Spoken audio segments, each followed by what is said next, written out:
Ang cute-cute ng version ng lead actor ng Unhappy For You na si Joshua Garcia sa dance hit ng Bini na Salamin.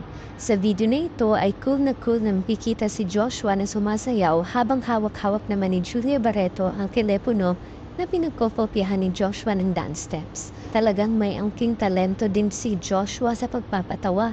Natural na may sense of humor. Makikita mo din na tuwang-tuwa din si Julia sa kanya. Makikita talaga natural na saya ng dalawa kapag sila ang magkasama. Sa interview man or off-cam moments, kitang-kita ang pagiging totoo nila sa isa't isa. Ngunit di natin sila mapipilit na magkabalikan muli. Support lang sa movie at sa mga upcoming projects nila. Anong masasabi mo dito? Comment your thoughts. Like and share this video and don't forget to subscribe. See you in our next video.